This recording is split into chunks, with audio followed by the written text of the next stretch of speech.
लाल खट्टर जी ने 31 जनवरी तक का समय दिया था, बावजूद उसके आज ना ही हरियाणा के अंदर दोबारा से बीपीएल राशन कार्ड बनाए जा रहे हैं और ना ही दोगुना राशन जो सरकार ने वादा किया था ना उनको दिया जा रहा है। और इस सरकार ने जो बुढ़ापा पेंशन इंडिपेंडेंट तौर पे हरियाणा के अंदर काम करती थी, आज उसको भी फैमिली आईडी के साथ जोड़ने का काम किया, जिसका नतीजा ये हुआ कि हमारे बुजुर्गों की बुढ़ापा पेंशन इस बीपीएल राशन कार्ड की वजह से काट दी गई। हरियाणा के अंदर ऐसा माहौल देखने को मिलता है और ऐसा दर्दनाक जब तस्वीरें हमारे सामने आती है कि हमारे बुजुर्ग आज सरकारी दफ्तरों में जाकर सरकारी कर्मचारियों के पैर पकड़ते दिखाई देते हैं। ये व्यक्ति, ये हमारे बुजुर्ग कोई अपने बेटे की पटवारी की नौकरी या डीसी रेट की नौकरी के लिए किसी सरकारी कर्मचारी के पैर नहीं पकड़ रहा। ये इसलिए उनके पैर पकड़ रहे हैं क्योंकि इनकी बुढ़ापा pension, BPL ration card, family ID में गलती की वजह से वो काट दी गई। आज हरियाणा के अंदर ऐसा माहौल है और हरियाणा में जो फैमिली आईडी है उसके कुछ नमूने मैं आपके सामने पेश करना चाहूंगा। मनोहर लाल खट्टर जी हरियाणा के अंदर जिनके भी राशन कार्ड कटे हैं उनको हम ठीक करेंगे और जिनको राशन सरकार की गलती की वजह से नहीं मिला उन्हें दोगुना राशन देने का काम करेंगे।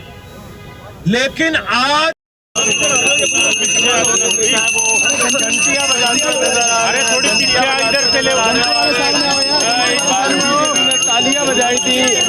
थालियां बजाई थी, लेकिन आज सामने खड़े कर लो जी, सामने यहाँ पर जरूर मौजूद है। एक बार जान लेते हैं। घंटी बजाओ अभियान शुरुआत किया गया कांग्रेस के द्वारा। देखिए, हरियाणा युवा कांग्रेस में पूरे प्रदेश में हमारी सभी जिला स्तर की और हल्का स्तर की और प्रदेश स्तर की सारी टीमों के द्वारा घंटी बजाओ अभियान की शुरुआत की गई है। और इस घंटी बजाओ अभियान की ज़रूरत हमें क्यों पड़ी, ये देखना बहुत ज़रूरी है। सरकार जो नीतियां बनाती है वो लोगों के सहूलियत के लिए होती हैं, उनके फ़ायदे के लिए होती हैं। लेकिन जब से बीजेपी सरकार आई है, इसकी सारी नीतियां जनता के विरोध में रही हैं। जनता को इन्होंने परेशान और हैरान करने के अलावा और कोई काम नहीं किया। सबसे पहले इन्होंने नोटबंदी का काम किया पूरे देश में। नोटबंदी में जितना इन्होंने सोचा था, जितना इन्होंने दावा किया था, उसका 1% भी फ़ायदा हमारे देश को नहीं हुआ, हमारी अर्थव्यवस्था को नहीं हुआ। भ्रष्टाचार पे कोई रोक नहीं लगी, ब्लैक मनी कहीं से वापस नहीं आई।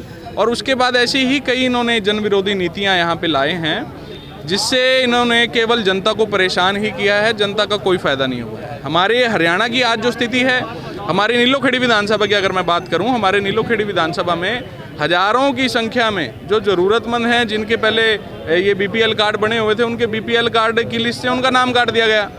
इसका केवल एक ही कारण है कि ये जो सरकार है, इसे पता नहीं है कि काम कैसे करना है, इसे इस कार्यशैली का ही नहीं पता कि इस प्रदेश को चलाना कैसे है।